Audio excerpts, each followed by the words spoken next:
இல்லை இது இது வந்து நகைச்சுவையும் இல்லை நண்பர்களும் இல்லை.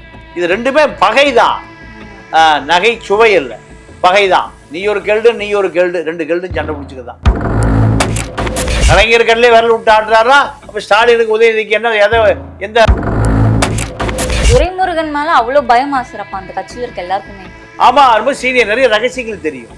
ஒரு விஷயத்தை வாய் திறந்தாருன்னா ஒரு மாசம் ஓடும். இந்த இரண்டு பேருந்து நடத்துனர்களும் சேர்ந்து முடிவு செய்து இதை பொதுவெளியில கொண்டு வரும். ஏவா வேலு ஒரு புத்தகம் எழுதுவதா செயற்கையாக உருவாக்கப்பட்டது. நீங்க கருணாநிதி முதலமைச்சராக இருந்த பொழுது ஸ்டாலின் துணை முதலமைச்சர் ஆவதையும் தடுத்தவர் இவர். இந்த மூத்த அமைச்சரை ஸ்டாலினாலும் கட்டுப்படுத்த முடியும், கருணாநிதியாலும் கட்டுப்படுத்த முடியும். உதயநிதி எப்படி கட்டுப்படுத்துவார்? ரஜினி கள்ளக்குறிச்சி சாராய் சவுக்கு போய் பார்க்கவே இல்லை. ஏழைபாளையவனுக்கு பணமே உதவியே செய்ய மாட்டார். ஆனால் அம்பானி வீடு கல்யாணத்துக்கு போய் குத்தாட்டம் போடுவார். Jayachandran Gold and Diamonds, now at Palikatnai. King TV நேயர்களுக்கு வணக்கம். இன்று நம்முடன் மூத்த பத்திரிகையாளர் திரு தமிழ பாண்டியன் அவர்கள் தான் நினைச்சிருக்காங்க. சார் வணக்கம். ஏவா வேலு அவர்களோட ஒரு புத்தக வெளியீட்டு விழால ரஜினிகாந்த் அவர்கள் பங்கேற்கிறார் சார்.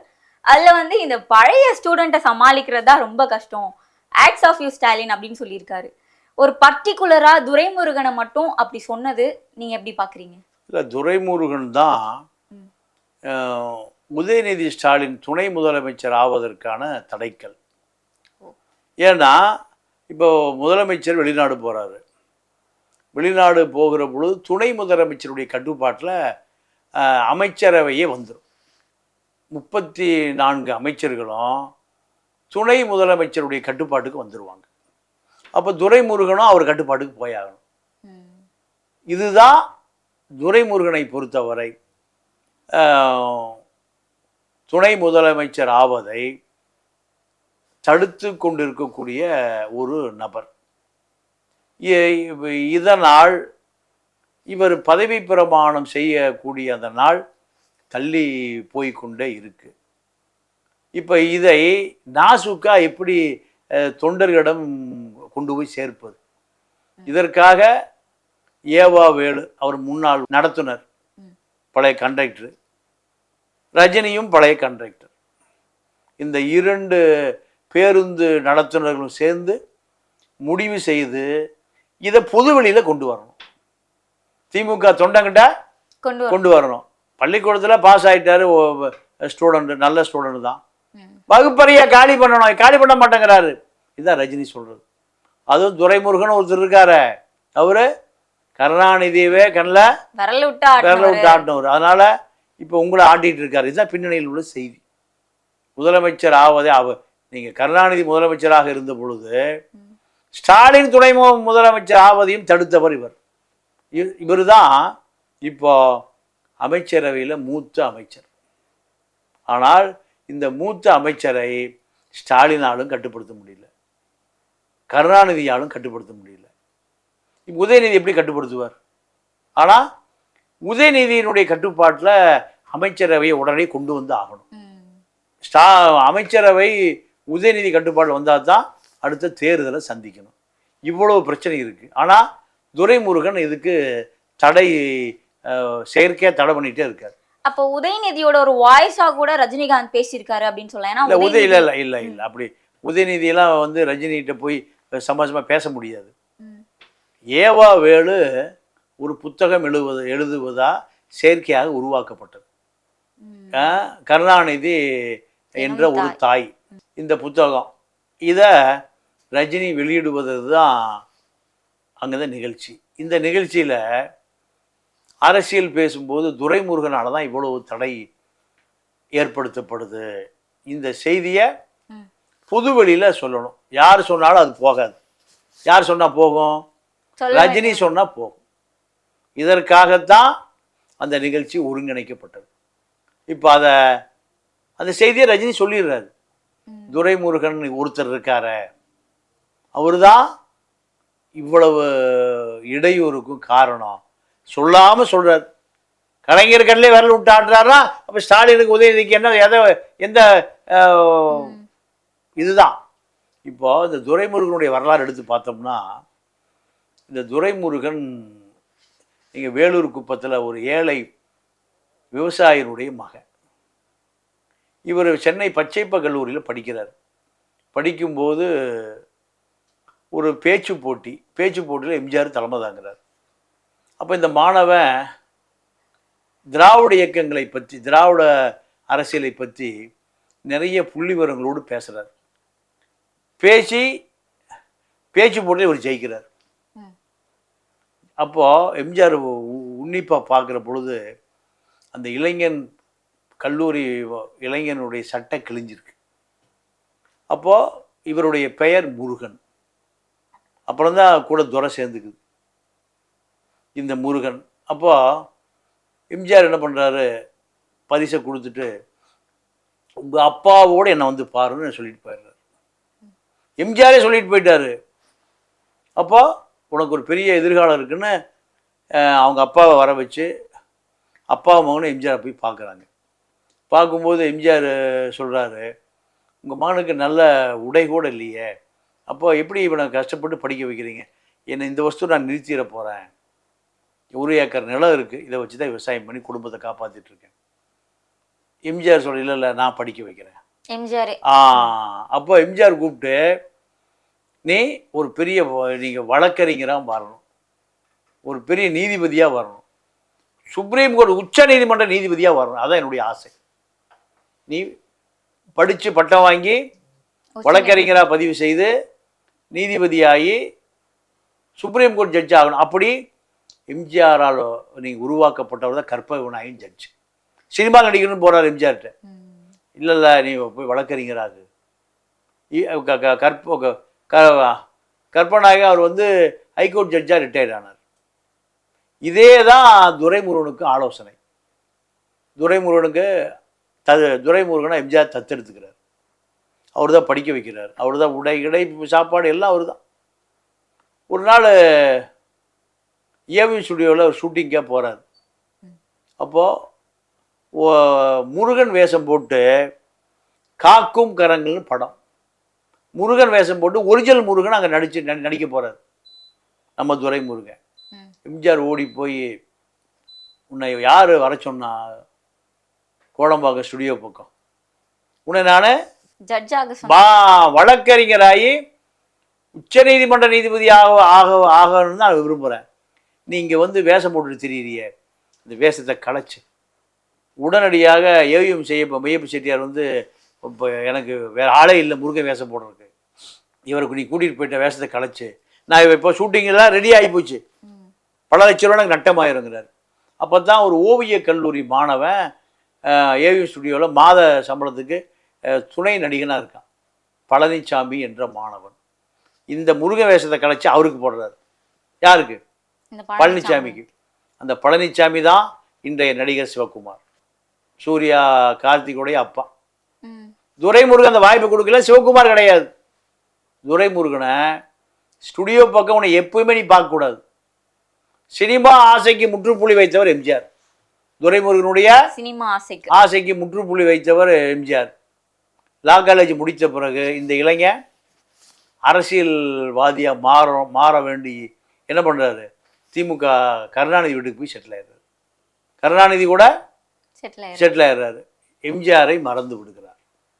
படிக்க வச்சது சட்டக்கல்லூரியில் எல்லாம் எம்ஜிஆர் தான். நீங்கள் எம்ஜிஆர் முதலமைச்சராக இருக்கும்போது எம்ஜிஆர் எதிர்த்து பேசி ப்ரெஷரில் கீழே வாங்கி விழுந்துட்டார் துரைமுருகன். அப்போ எம்ஜிஆரை மடியில் தூக்கி வச்சு தண்ணீர் தெளித்து முதலுதவி செய்து மருத்துவமனைக்கு அழைத்து போனவர் எம்ஜிஆர். ஆனால் இவர் காலம் முழுவதும் எம்ஜிஆரை தான் திட்டுவார். துரைமுருகன், சுப்பு, ரகுமான் கான், கருணாநிதி 3 பேர் வச்சுருந்தார் எம்ஜிஆரை திட்டுறது. இவர்கள் தான் இந்த சினிமா கலைஞர்கள் தான் எம்ஜிஆரை திட்டுவார்கள். துரைமுருகன் என்ன முடிவு பண்ணார், ஒரு சினிமா நடிகர், ஏமாளி கோமாளி, இவரோடு இருந்தால் நமக்கு இன்றைக்கி எந்த விதமான அரசியல் எதிர்காலம் இல்லைன்னு தான் வளர்த்த கடா மாறுகள் பாய்ந்த கதையா எங்கே போய் சேர்ந்துட்டார், கருணாநிதிட்ட. கருணாநிதி போய் சேர்ந்த பிறகு 1971 காட்பாடி எம்எல்ஏ இன்னை வரை 10 முறை ஜெயிச்சிருக்கார், 10-11 முறை. ஆனால் இந்த முறை 752 ஓட்டுல குறைந்த வாக்கு சதவீதம் ஜெயிச்சதா சொல்றார். அல்ல, ஜெயிக்கல. தோற்று போனவர் ஜெயிச்சதாக அறிவிக்கப்பட்டு விட்டாரு. அதை எதிர்த்திருந்த ராமு அதிமுகவுடைய அமைப்பு செயலாளராக மாறியிருக்கார். அப்போ நீங்கள் அப்போவே முதலமைச்சருக்கு, இப்போ இருக்கிற முதலமைச்சர் தேர்தல் நடக்கும்போது ஃபோன் பண்ணி சொல்கிறார், ஏன்னா தோக்கடிச்சிட்டான், திமுக காரே தோக்கடிச்சிட்டான், நீ ஒழுங்கா இருந்தாயா திமுக தோக்கடிக்கிறான். ராமுவிடம் 752 வாக்கு வித்தியாசத்தில் நீ ஜெயிக்கல. சிதம்பரம் மாதிரி தான், தோற்கடிக்கப்பட்டவர் ஜெயிக்கிறவர் தோக்குறார். ராமுக்கு இப்போ அதிமுகவினுடைய அமைப்பு செயலாளராக எடப்பாடி பதவி கொடுத்துருக்கார். எடப்பாடி தயவில் துரைமுருகன் வெற்றி பெறுகிறார். இதுதான் கதை. ஏன்னா வீரமணிகிட்ட போனை போட்டு அழுகிறார், நான் ஜெயிச்சா மந்திரி ஆயிடுவேன், நான் ஜெயிச்சா அதிமுக 66 சீட்டுக்கு மேலே வரல, திமுக மெஜாரிட்டி மந்திரி சபை அமைக்க போகுது, நான் தோக்கடிச்சிட்டேன்னா என்னை அமைச்சரவையில் விட்டுருவாங்க, எப்படியாவது என்னை காம்ப்ரமைஸ் பண்ணால் எழுத்து நின்று அதிமுக ராமு விட்டுட்டு போயிடுறாரு. இதுக்கு பிறகு பல திரைமறை 752 ஓட்டு ஜெயிக்கிறார். இதுதான் துரைமுருகனுடைய அரசியல். நீங்கள் ஜெயிச்சோன்னு என்ன கேட்குறாரு, எனக்கு பொதுப்பணித்துறை கூடன்னு கேட்குறாரு. ஏன் பொதுப்பணித்துறையில் ஊழல், கோடிக்கணக்காக ஊழல். நீங்கள் அண்ணா அமைச்சரவை 67 ஜெயிக்குது. ஜெயிச்ச பிறகு கருணாநிதி பொதுப்பணித்துறை கேட்டு ஒரு வாரம் அண்ணாட சண்டை போடுறாரு. துரைமுருகனுடைய தலைவன் கருணாநிதி அண்ணாட்ட என்ன எத்தனை நாள் சண்டை, ஒரு வாரம் பதவியே ஏற்றுக்கல. அந்த இதுதான் வேணும், இலாக்கா இல்லாத அமைச்சர். ஏன்னா அதெல்லாம் திருட முடியும், பல கோடி. எடப்பாடி அதெல்லாம் இருந்தார், பொதுப்பணித்துறை, துரைமுருகன் பொதுப்பணித்துறை. இப்படி பொதுப்பணித்துறை என்பது நீங்கள் 15 வேலை டெண்டர் கொடுக்கும்போதே 5 பைசா கமிஷன் கொடுத்துருவான். 1 கோடி ரூபாய் வேலையெல்லாம் 5 லட்ச ரூபா கொண்டு வீட்டில் கொடுத்துட்டு போயிடுவான். இதுதான். அப்போ பொதுப்பணித்துறையை கருணாநிதியும் விரும்புகிறாரு, துரைமுருகனும் விரும்புகிறார். இதுதான். இந்த துரைமுருகனை ரஜினி இப்படி சொன்னதுக்கு அவரோட பதில் என்னவா இருந்துச்சுன்னா, பல்லு போனவங்களாம் நடிக்கிறாங்க, செத்து போற அளவுக்கும் நடிச்சுட்டே இருப்பாங்க, அதனாலதான் இளைஞர்களுக்கு இப்ப நடிக்கிறதுக்கு சான்ஸ் கிடைக்கல அப்படின்ற மாதிரி சொல்லியிருக்காரு ரஜினியை பார்த்து. இப்ப இதுல அப்புறம் என்ன சொல்லிட்டாங்கன்னா, 2 பேரும் நாங்க நண்பர்கள், நாங்க இப்படிதான் பேசிப்போம் அப்படின்னு சொல்றாங்க. முதல்வரும் அதை தான் சொல்றாரு, இது நகைச்சுவை பகைச்சுவை ஆக்காதீங்க அப்படின்னு சொல்றாரு. நண்பர்கள் இந்த அளவுக்கும் பேசிப்பாங்களா அப்படின்ற மாதிரி இருக்கு சார் இது நம்ம பார்க்கும்போது. இல்லை, இது நகைச்சுவையும் இல்லை, நண்பர்களும் இல்லை. துரைமுருகன் அரசியலை விட்டு இளைஞர்களுக்கு உதயநிதிக்கு வாய்ப்பு கொடுத்து அவர் ஒதுங்கணுங்கிறதான் செய்தியே. இவர் என்ன பண்ண, நான் ஒதுங்க மாட்டேன், நீ பல்லு போன நடிகை 150 கோடி 200 கோடி வாங்கிட்டு இருக்கிய பதிலுக்கு சொல்றாரு. இது ரெண்டுமே பகைதான், நகைச்சுவை இல்லை, பகைதான். நீ ஒரு கெல்டு, நீ ஒரு கெல்டு, 2 கெல்டும் சண்டை பிடிச்சிக்கதான். 2 பேருமே. ரஜினி கள்ளக்குறிச்சி சாராய் சவுக்கு போய் பார்க்கவே இல்லை, ஏழைபாளையவனுக்கு பணமே உதவியே செய்ய மாட்டார். ஆனால் அம்பானி வீடு கல்யாணத்துக்கு போய் குத்தாட்டம் போடுவார். இதுதான் ரஜினி. அப்போ திமுகவை பொறுத்தவரை எப்படியாவது இந்த 1.5 வருஷ காலத்தில் உதயநிதியை அதிகாரத்தில் உட்கார வச்சிடணும். அதுக்கு படாத பாடுபடுறாங்க. துரைமுருகன் மேல அவ்வளோ பயமா சிறப்பா அந்த கட்சியில் இருக்க எல்லாருக்குமே? ஆமா, ரொம்ப சீனியர், நிறைய ரகசியங்கள் தெரியும், பலம் என்ன பலவீனம் என்னன்னு தெரியும். அவர் நீங்கள் ஒரு விஷயத்தை வாய் திறந்தாருன்னா 1 மாதம் ஓடும், அது முடிஞ்சோன்னா அடுத்த மாதம் திறந்தாருன்னா இன்னொரு மாதம் ஓடும். இப்படி நீங்கள் இப்போ அறிவாலயத்திலையும் கோபாலபுரத்திலையும் 50 ஆண்டு கால அனுபவம் உள்ளவர். எத்தனை ஆண்டு காலம்? 50 ஆண்டு. அப்போ 50 ஆண்டு கால பல ரகசியங்கள் தெரியும். அதுக்கு தான் இப்போ முதலமைச்சர் கிளம்பி இப்போ அமெரிக்கா கிளம்பிட்டார். ஆனால் ஒரு வாரமாக 10 நாளாக முதலமைச்சர் என்ன பண்ணார், குவாரி கரிகாலம் கட்டுப்பாட்டு இல்லை, அரசே குவாரி நடத்துது.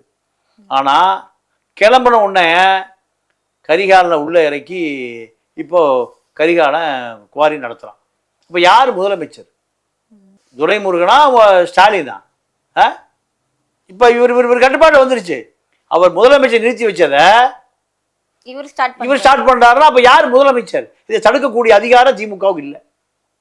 நீங்கள் அண்ணாமலை பிஜேபி, அண்ணாமலை திமுகவை எதிர்க்கணும் ஒழிக்கணும்னு நிற்கிறாரு. அப்போ அவருக்கு தேர்தல் நிதியை மணல் கரிகாலம் கொடுக்குறாரு பல கோடி.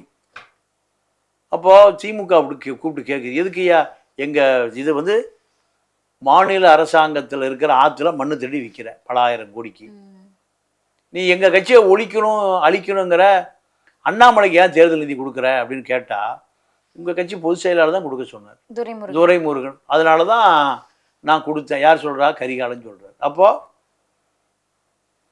துரைமுருகனை பொறுத்தவரை தன்னை பாதுகாத்துக்கணும்.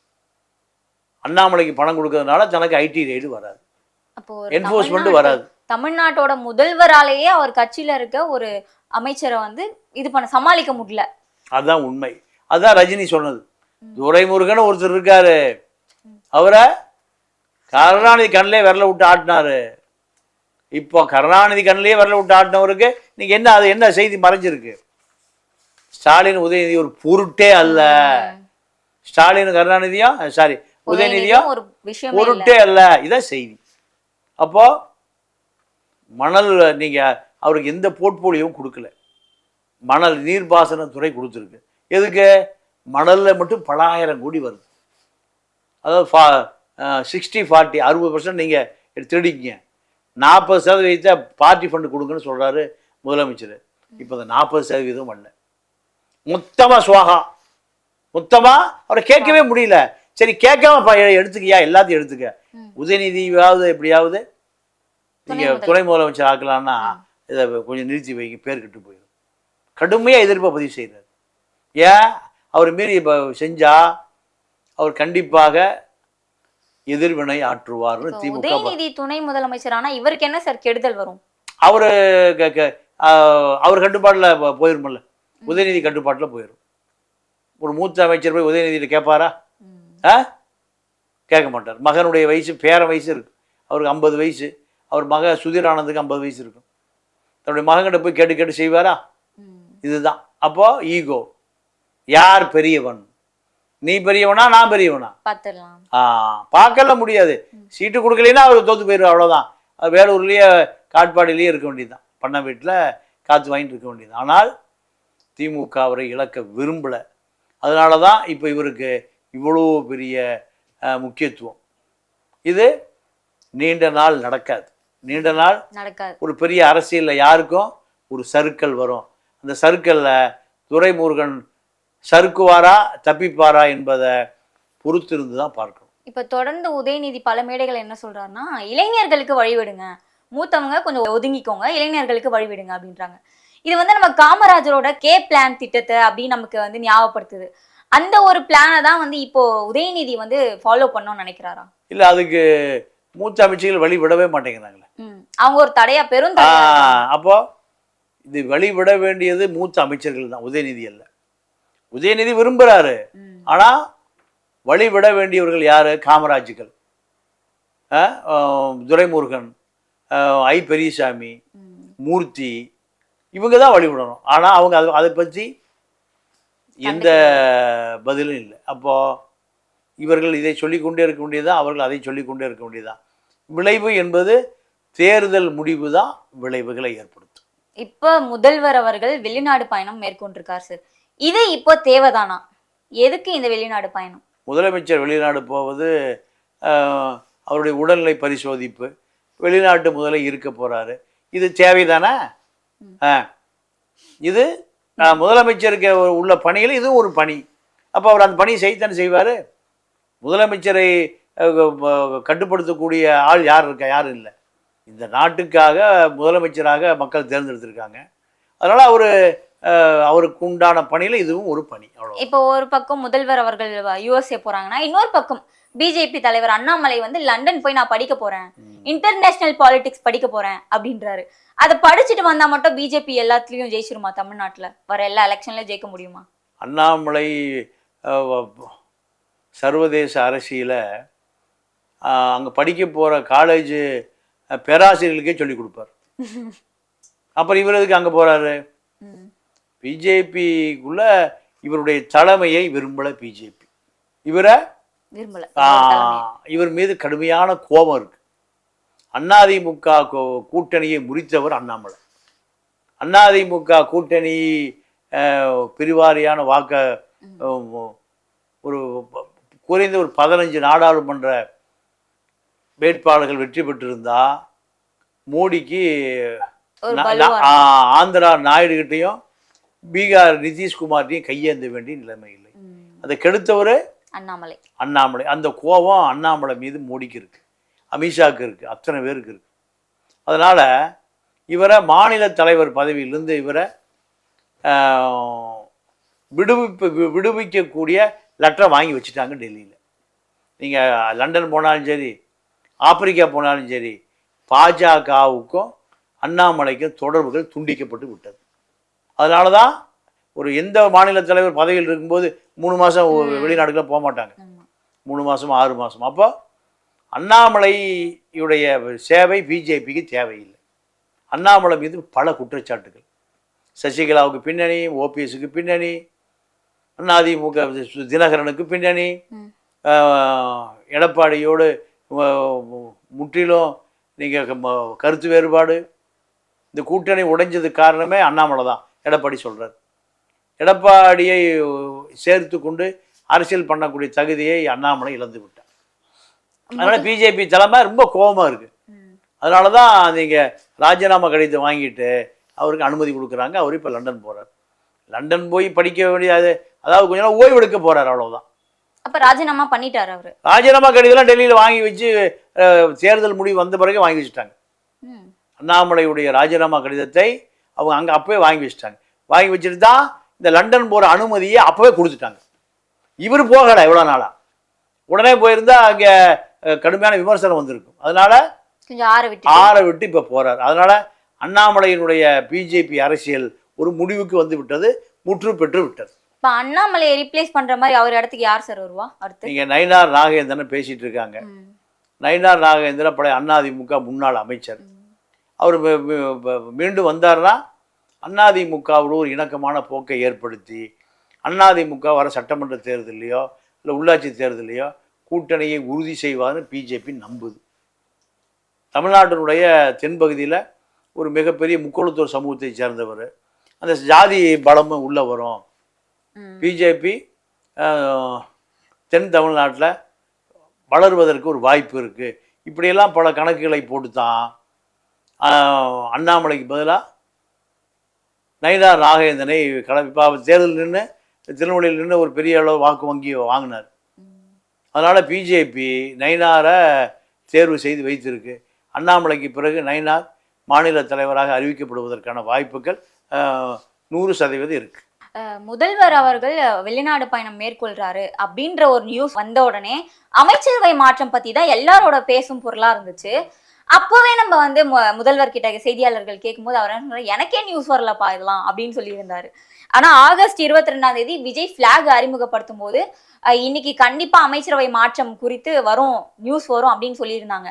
ஆனால் நேற்று என்ன சொல்லியிருக்காரு, வெளிநாடு பயணம் போகிறதுக்கு முன்னாடி வெயிட் அண்ட் சீன் சொல்லியிருக்காரு, மாறுதல்கள் மட்டுமே மாறாது அப்படின்னு சொல்லியிருக்காரு. இதை நம்ம எப்படி எடுத்துக்கிறது? அமைச்சரவை மாற்றம்லாம் 1% கூட வாய்ப்பே இல்லை. எந்த அமைச்சரையும் மாற்ற வேண்டிய தேவையே இல்லை. இது சும்மா பத்திரிகையாளர்கள் உடைய ஜோசியம்.